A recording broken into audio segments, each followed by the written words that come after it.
Assalamualaikum warahmatullahi wabarakatuh. Di sini kami dari kelompok A akan membahas tentang jurnal khusus perusahaan dagang.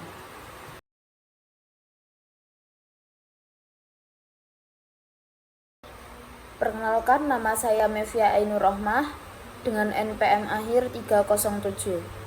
Di sini saya akan menjelaskan tentang jurnal umum. Jurnal umum adalah dokumen yang mencatat transaksi keuangan perusahaan secara kronologis untuk memudahkan pengelolaan keuangan. Jurnal umum merupakan catatan akuntansi permanen pertama setelah bukti transaksi. Di slide ini telah ada bentuk dari jurnal umum, yaitu yang pertama tanggal untuk mencatat tanggal transaksi, 2 keterangan, 3 ref, 4 debit dan kredit. Kemudian jurnal khusus. Jurnal khusus adalah jurnal yang dikelompokkan sesuai dengan jenis transaksinya. Setiap terjadi transaksi, petugas pembukuan mengidentifikasi jenis transaksi yang terjadi dan mencatatnya ke dalam jurnal khusus. Jurnal khusus perusahaan dagang terdiri dari yang pertama, jurnal penjualan, kedua, jurnal pembelian, tiga, jurnal penerimaan kas, dan yang terakhir, jurnal pengeluaran kas. Perbedaan jurnal umum dan jurnal khusus. Yang pertama, dari segi aspek format. Format jurnal khusus terdiri atas tanggal, akun, keterangan, ref, dan jumlah yang terdiri atas debit dan kredit. Sedangkan jurnal umum disesuaikan dengan kolom-kolom yang diperlukan dalam mencatat transaksi sejenisnya. Yang kedua, dari aspek pencatatan. Jurnal khusus, semua transaksi dicatat hanya pada satu jurnal, yaitu jurnal khusus. Sedangkan jurnal umum, transaksi dicatat sesuai dengan jenisnya dalam beberapa jurnal yang sesuai. Ketiga, dalam aspek posting ke akun buku besar. Jurnal khusus, posting jurnal ke akun buku besar dilakukan setiap hari, setiap terjadi transaksi. Sedangkan jurnal umum, posting jurnal ke akun buku besar dilakukan secara berkala, misalnya setiap akhir bulan, tetapi tidak menutup kemungkinan setiap 2 minggu atau bahkan per minggu. Aspek yang terakhir yaitu peruntukan. Jurnal khusus cocok digunakan untuk perusahaan dagang yang masih kecil, sedangkan jurnal umum digunakan pada perusahaan yang besar di mana transaksi sejenis sering terjadi sehingga memerlukan pencatatan khusus. Assalamualaikum warahmatullahi wabarakatuh. Saya Dili Agista Yolian dengan NPM akhir 329. Jadi di sini saya akan menjelaskan jurnal penjualan. Jadi jurnal penjualan adalah jurnal yang digunakan untuk mencatat transaksi penjualan barang secara kredit. Jurnal ini membantu memudahkan pencatatan dan pengelompokan transaksi berdasarkan jenisnya. Nah, di situ sudah ada contoh tabel jurnal penjualan. Jadi yang pertama ada tanggal. Jadi tanggal ini adalah tempat untuk mencatat tanggal transaksi. Yang kedua ada nomor faktur. Jadi nomor faktur adalah ini tempat untuk mencatat bukti transaksi pembukuan berupa faktur penjualan. Yang ketiga ada akun yang dikreditkan. Jadi tempat untuk mencatat nama diri atau nama perusahaan kepada siapa kita menjual. Yang keempat ada ref. Jadi ref itu tempat mencatat nomor buku besar pembantu piutang atau tanda centang setelah buku besar pembantu dicatat. Yang kelima ada syarat pembayaran. Jadi tempat untuk mencatat syarat pembayaran seperti misalnya 2/10, N/30. Nah, yang selanjutnya adalah jurnal pembelian.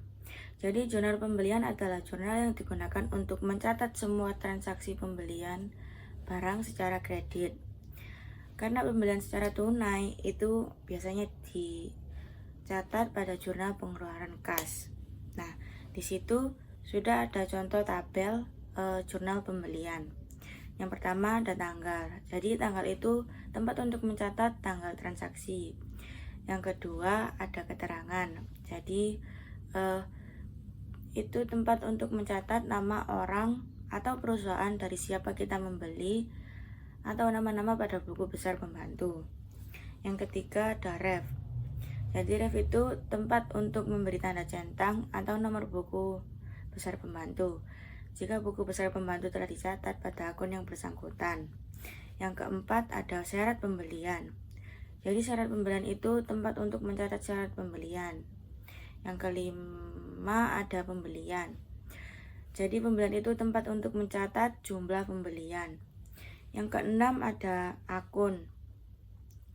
Jadi untuk mencatat nama akun, nomor akun selain pembelian persediaan barang dagang. Yang ketujuh ada ref. Jadi tempat mencatat tanda centang bahwa transaksi sudah dicatat pada akun buku besar. Yang kedelapan ada jumlah. Jadi tempat jumlah untuk kolom 6 yaitu akun. Yang kesembilan ada utang dagang. Jadi tempat untuk mencatat untuk jumlah utang dagang. Nah, yang selanjutnya adalah jurnal penerimaan kas. Jadi jurnal penerimaan kas adalah jurnal yang digunakan untuk mencatat semua transaksi penerimaan uang tunai atau setara kas yang diterima oleh perusahaan. Jurnal ini memuat rincian sumber penerimaan kas seperti penjualan tunai, pelunasan piutang, pendapatan lainnya, atau setoran modal. Nah, di situ juga sudah ada contoh tabel jurnal penerimaan kas. Yang pertama ada tanggal. Tanggal itu tempat untuk mencatat tanggal transaksi. Yang kedua ada keterangan. Jadi keterangan itu tempat mencatat nama diri atau perusahaan yang melunasi atau keterangan singkat transaksi. Yang ketiga ada ref. Jadi ref itu tempat memberi tanda centang bahwa transaksi sudah dicatat di buku besar pembantu.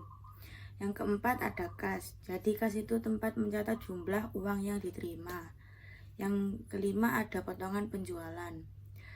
Jadi potongan penjualan itu tempat untuk mencatat potongan penjualan. Yang keenam ada piutang dagang. Jadi piutang dagang itu tempat mencatat jumlah piutang dagang yang diterima. Yang ketujuh ada penjualan. Jadi penjualan itu tempat untuk mencatat jumlah penjualan tunai. Yang kedelapan ada akun. Nama akun dari transaksi yang dicatat pada lajur serba-serbi. Yang kesembilan ada ref. Jadi ref itu dicatat jika akun pada kolom 9 telah diposting di akun buku besar. Yang ke-10 ada jumlah. Jadi jumlah itu tempat untuk mencatat jumlah dari akun yang ada pada kolom. Perkenalkan, saya Salisatu Fitria dengan NPM Mahir 067. Di sini saya akan menjelaskan tentang jurnal pengeluaran kas atau Cash Disbursement Journal. Jurnal pengeluaran kas adalah jurnal khusus untuk mencatat transaksi pembayaran yang dilakukan oleh perusahaan untuk berbagai tujuan. Transaksi yang sering terjadi adalah pembayaran utang dan pembelian tunai barang dagang. Bentuk jurnal pengeluaran kas bisa kalian lihat di bawah.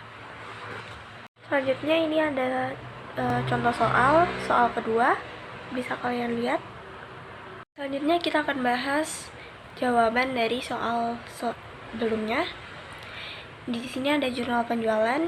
Jadi di tanggal 4 Februari yaitu dijual barang dagangan kepada PT Catelia sebesar 4.500.000 dengan nomor faktur 222 dengan syarat 2/10 N/30. Jadi tanggal 4 Februari nomor faktur 222, debitur PT Catelia, syarat penjualan 2/10 N/30, debit piutang dagang 4.500.000, kredit penjualan 4.500.000.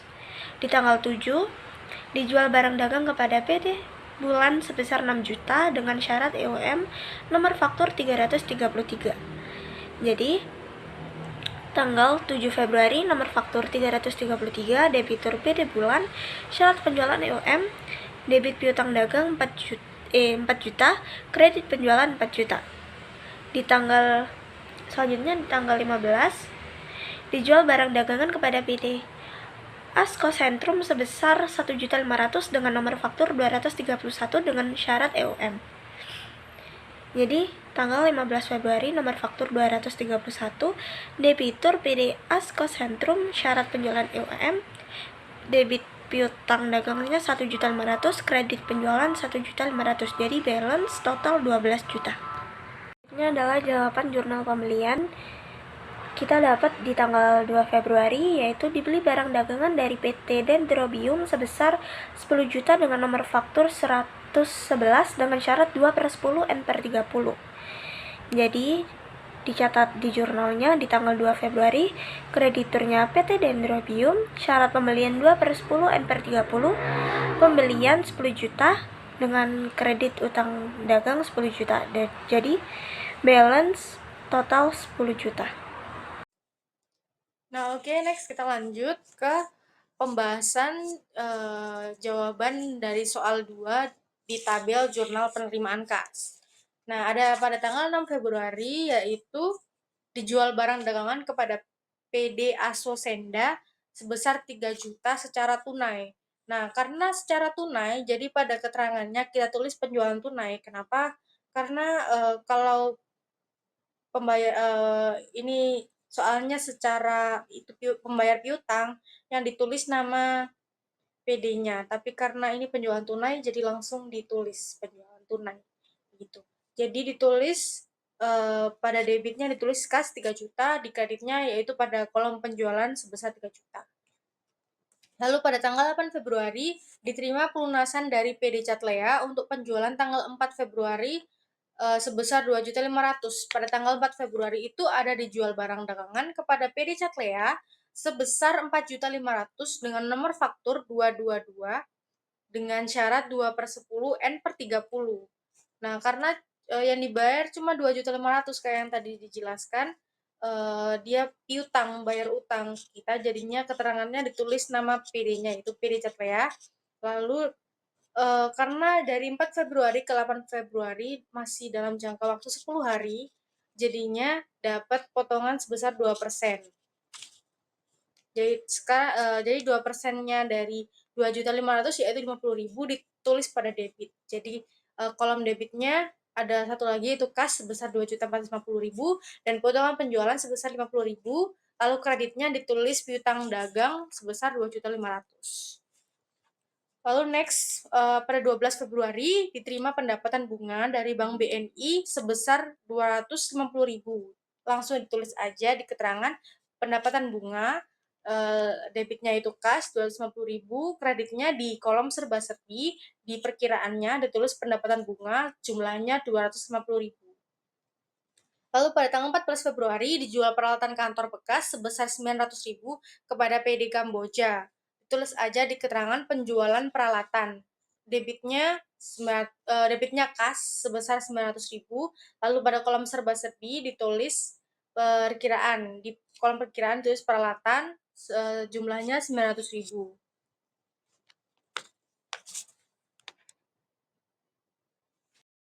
Nah, oke, next kita masuk ke jurnal pengeluaran kasnya. Ada pada tanggal 3 Februari, yaitu dibeli barang dagangan dari PD Vanda sebesar 2.500.000 tunai.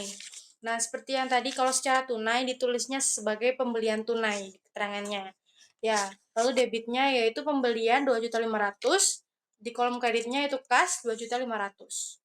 Lalu di tanggal 9 Februari, ada dibayar beban listrik dan telepon bulan ini sebesar 750.000. Di keterangannya ditulis langsung beban listrik dan telepon, di debitnya ditulis di bagian serba-serbi di kolom perkiraannya, yaitu beban listrik dan telepon jumlahnya 750.000, kreditnya kas 750.000. Lalu pada tanggal 10 Februari dibayar semua hutang kepada PT Dendrobium. Keterangannya ditulis PT Dendrobium karena kita bayar utang, jadinya ditulis di debitnya itu utang dagang sebesar 10 juta. Ya, karena tadi kita di cek di soal tanggal 2 Februari, dibeli barang dagangan dari PT Dendrobium sebesar 10 juta dengan nomor faktur 111 dengan syarat 2/10 N/30. Nah, dari 2 Februari ke 10 Februari itu masih jangka waktu 10 hari, jadinya pasti dapat potongan pembelian. Jadi tadi debitnya udah 10 juta di utang dagang, kreditnya kasnya sebesar 9.800.000. Kenapa ada potongan pembelian? Jadi 10 juta kali 2%, yaitu 200.000 di potongan pembelian, kasnya 9.800.000 di kredit. Nah, kita next ke tabel yang jurnal umum, ada satu transaksi aja, yaitu yang 5 Februari. 5 Februari yaitu diterima pengembalian barang dagangan dari PD Catlea sebesar 500.000 karena barang tidak sesuai dengan pesanan. Jadi karena PD Catlea tadi itu piutang ke kita, jadinya returnya ini retur penjualannya kredit. Jadi ditulis di jurnal umum. Nah, pada tanggal 5 Februari ditulis di nama akunnya retur penjualannya di debit. Debit sebesar 500.000, kreditnya adalah piutang dagang sebesar 500.000. Nah, begitulah hasil dari diskusi pengerjaan kita. Apabila ada salah kata atau salah informasi maupun salah dalam pengerjaan kita, mohon dimaafkan. Sekian dan terima kasih. Wassalamualaikum warahmatullahi wabarakatuh.